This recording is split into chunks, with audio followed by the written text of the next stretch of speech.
Come with me to Miyajima Island, one of my favorite places in Japan. To get to Miyajima, you go to Hiroshima and you take a ferry over. Most people day trip here, but I decided to spend a couple of nights because it was very important to me. Once the last ferry leaves, you have the whole place to yourself, and I found it truly magical. There are very limited hotels and accommodations on Miyajima, and don't expect anything 5-star or super luxury. I stayed at the Hotel Miyajima Villa, and I found it lovely and just perfect for me. It's a small, beautiful hotel that has a nice little onsen and a great meal set. They also bring in fresh baked goods from the bakery that sell out every day because they are so delicious. Miyajima is also home to the sacred Sika deer that you see at Nara Park, which you can watch my other video to learn more about, but these ones are less aggressive, sweet, and friendly because people do not feed them. Please do not feed them and ruin these deer. Please always try to be a responsible traveler and respect the rules and customs of the place you're visiting. Miyajima's biggest draw, this torii gate. I am obsessed with it. No, really. And it's a part of the Hiroshima shrine. It was one of my dreams since I was a little girl to touch it with my bare hands, which we'll talk a little bit more about later in the video. But it is magnificent and everything I hoped it would be and more. I mean, just look at it. This is the main part of the Hiroshima shrine itself. It is actually 17 buildings, and I did an entire video on it, so please watch that one to get more info. But this entire shrine is built on stilts because Miyajima is considered too sacred to build directly on. Miyajima is a deeply spiritual and meaningful place. The whole island is considered sacred, and a goddess itself.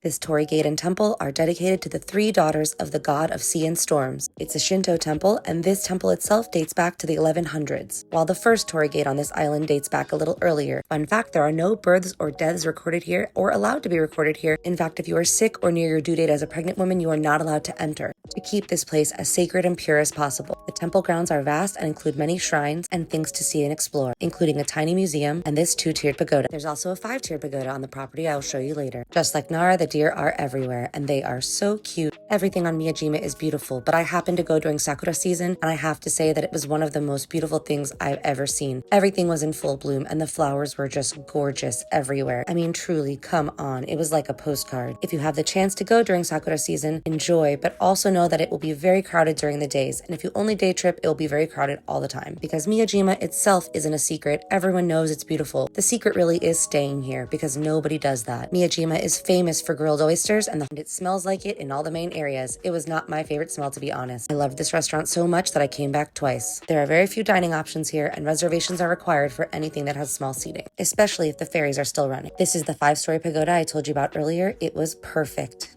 Then I decided to take the ropeway up to Mount Myson to do a little bit of hiking and exploring. I did an entire video on that too, so check that out if you want more info. It's a system of 2 cable cars bringing you up to the top of Mount Myson, where there's an observatory, a couple temples, and some beautiful hiking trails you can explore. Like everything else during the daytime, be prepared for lines here. But if you have the time, it's definitely worth the trouble. And the views were expansive. You could see all the way to the Seto Sea and Hiroshima itself. I get a little bit of vertigo, so I did part of the path, and then I turned around when it got too steep for me. It is a beautiful hike, but steep, so do it at your own risk. Even without completing the hike, I still felt that it was very worth it. Plus, the ropeways in Japan are just really cool. Strangely, I found the same bathrobe my mother gave me as a child in a store here, so I took that as a sign from the universe that I was in the right place. I can't really explain to you why I've always been drawn to Miyajima and that torii gate, but something inside of me knew that I had to come here someday. And if you ever feel that inner pull towards a place, I highly recommend you go there. It has never steered me wrong. Miyajima is picturesque with stunning nature and so many special and unique things to see. There are tons of hiking trails, so I took little hikes every day, and I always found new places to explore, like this tiny temple that also had omikujis, which are my favorite thing in the world. They are tiny fortunes you get at Japanese temples, and whether you get good or bad ones, you can tie them to a fortune tree. I truly think Miyajima is overlooked and underrated as a place to stay and explore, and I think more people should come and experience this special place. And while most of Japan is severely over-touristed, this is one of those special places that you can really see the majesty and connect with Japan. Miyajima's name literally means Island of the Gods, and if you come here, you will understand why. The eternal flame on Mount Myson is said to have burned for over 1,200 years, and it has a primeval forest. The 3 goddesses that are worshipped at the Hiroshima shrine are called the Munakata goddesses, and they each have their specialty. The eldest, the goddess of the seas and safe passage, the middle of rivers, lakes, streams, and the youngest for arts and learning. I ate a lot of street food here, and everything was delicious. It was also convenient because I spent most of my time exploring the island. Plus, I hate to wait in line. Like I said, I did love Quilleries so much that I came back twice, and the sandwich was amazing. I took a nighttime cruise that toured the island and had really great views from the water of the torii gate and everything else. Plus, the guy was telling us all the information, but he was saying it in Japanese, so I only got about 20 20% of it. While I do speak some conversational Japanese, Duolingo has not gotten me that far yet, but not knocking it either because I did teach myself Japanese. I love a boat ride, and this was really tranquil and quiet, and it was really something special to do. So I highly recommend it if you're staying overnight there. Even if you can't understand anything, it was still a beautiful trip, and everybody on the tour was super kind. This was a little boat, and this was a cool fishing bird. Like I said, when the last ferry leaves, Miyajima really empties out, and you have the whole place to yourself. I took late night walks every night to my torii gate, and every night it was magical, almost like being in an anime or a movie set, because no one was around, and it was so peaceful, having the whole place to myself. I mean, honestly, look, I told you Miyajima was magical, and it truly is. But for me, the real magic was nighttime there. There were always a few people at the gate, but nothing compared to the crowds during the daytime.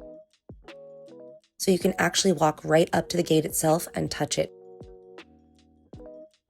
I don't think I can explain to you the feeling of actually putting my hands on it for the first time. Of course, I went back every single night to do it again. If you have a bucket list travel dream, I highly recommend you do it. The feeling is indescribable. I mean, honestly, look at this place. Tell me this does not feel like you are in another world, and you have that world all to yourself. I will always love Miyajima. All in all, if you have the time, don't sleep on Miyajima. Sleep at Miyajima and experience it for yourself. And if you go check it out, let me know what you think and if it had the same effect on you. If you like this video and want more information, check out some of the short videos I did on special places in Miyajima, like